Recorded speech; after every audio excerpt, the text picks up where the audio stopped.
नमस्कार। भारत की किसी टॉप यूनिवर्सिटी में एडमिशन लेना, ये सपना तो हजारों लाखों स्टूडेंट्स देखते हैं और इस सपने को पूरा करने का रास्ता अब जाता है CUET से होकर। तो आज हम इसी कॉमन यूनिवर्सिटी एंट्रेंस टेस्ट यानी CUET को कह सकते हैं कि पूरी तरह से डिकोड करने वाले हैं। समझेंगे कि ये क्या है और इसकी तैयारी का सही तरीका क्या हो सकता है। तो इस पूरे सफर को हमने 5 हिस्सों में बांटा है। सबसे पहले CUET को जानेंगे, फिर एग्जाम पैटर्न समझेंगे, स्टडी प्लान बनाएंगे, आम गलतियों से बचेंगे और आखिर में देखेंगे कि सक्सेस का मंत्र क्या है। तो चलिए शुरू करते हैं सबसे पहले और सबसे बेसिक सवाल से। आखिर ये CUET है क्या और अचानक से ये सारे यूनिवर्सिटी एडमिशन्स के लिए इतना जरूरी क्यों बन गया है?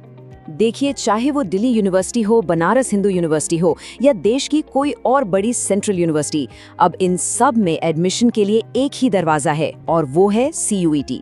ये अब कह सकते हैं कि एक सिंगल गेटवे बन चुका है। अच्छा, इसे लाने का जो मेन आइडिया था वो ये था कि देश के हर स्टूडेंट को एक बराबर का मौका मिले, मतलब एक कॉमन प्लेटफॉर्म हो जहां सब अपनी काबिलियत के दम पर आगे बढ़ सके। और इस पूरे एग्जाम को कंडक्ट कराने की जिम्मेदारी है नेशनल टेस्टिंग एजेंसी यानी NTA की। ओके, तो ये तो हुई बेसिक बात। अब आते हैं सबसे जरूरी हिस्से पर, एग्जाम का पैटर्न। देखिए, किसी भी जंग को जीतने के लिए ना उसके मैदान को समझना बहुत जरूरी होता है और CUET के लिए इसका पैटर्न ही वो मैदान है। मोटे तौर पर CUET एग्जाम को 3 सेक्शंस में बांटा गया है, सेक्शन I, सेक्शन 2 और सेक्शन 3। और हर सेक्शन का अपना एक अलग मकसद है, अलग अलग स्किल्स को टेस्ट करने का। तो जो पहला सेक्शन है यानी सेक्शन I, वो है लैंग्वेज का टेस्ट। इसमें रीडिंग कॉम्प्रिहेंशन के जरिए ये परखा जाता है कि भाषा पर पकड़ कैसी है। फिर आता है सेक्शन 2 जो कि डोमेन स्पेसिफिक है, यानी जो सब्जेक्ट्स 12वीं में पढ़े हैं उन्हीं का टेस्ट। और आखिर में है सेक्शन 3 जो कि है जनरल टेस्ट। इसमें जनरल नॉलेज, करंट अफेयर्स और लॉजिकल रीजनिंग जैसी चीजें आती हैं। और एक और बहुत जरूरी बात, ये पूरा का पूरा एग्जाम कंप्यूटर पे होता है, मतलब ये एक कंप्यूटर बेस्ड टेस्ट या CBT है जिसमें सारे सवाल मल्टीपल चॉइस क्वेश्चंस यानी MCQs होते हैं। इसका सीधा सा मतलब ये है कि कंप्यूटर पे प्रैक्टिस करना बहुत बहुत जरूरी है ताकि एग्जाम वाले दिन कोई घबराहट ना हो। अब आते हैं मार्किंग स्कीम पर, जो कि एक तरह की दो-धारी तलवार है। देखिए, हर सही जवाब पर मिलेंगे पूरे 5 मार्क्स, लेकिन, और ये लेकिन बहुत बड़ा है, हर गलत जवाब पर 1 मार्क कट जाएगा, यानी नेगेटिव मार्किंग है। और अगर कोई सवाल छोड़ दिया तो उसके लिए 0 मार्क्स।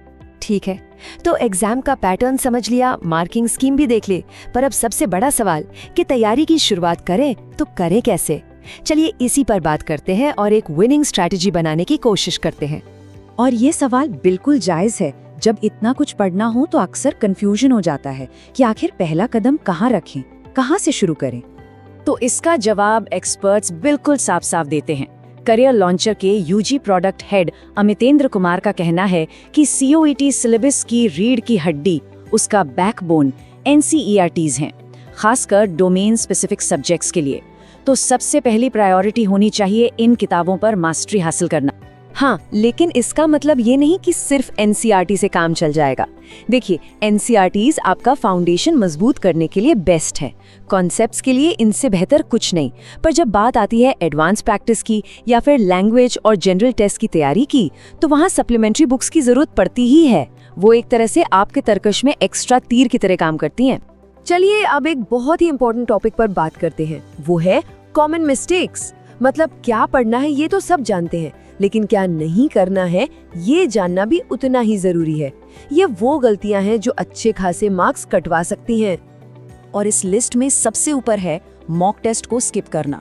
बहुत से स्टूडेंट्स सोचते हैं कि पहले पूरा सिलेबस खत्म कर लें फिर मॉक टेस्ट देंगे, और यकीन मानिए ये सबसे बड़ी गलतियों में से एक है।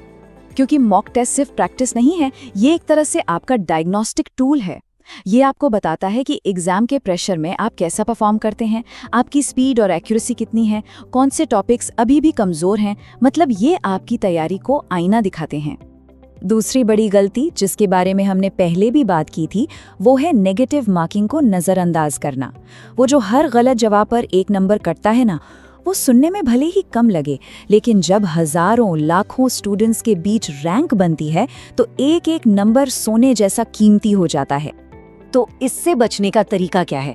सिंपल है, ब्लाइंड गेसिंग बिल्कुल नहीं करनी, मतलब तुक्केबाजी से बचना है।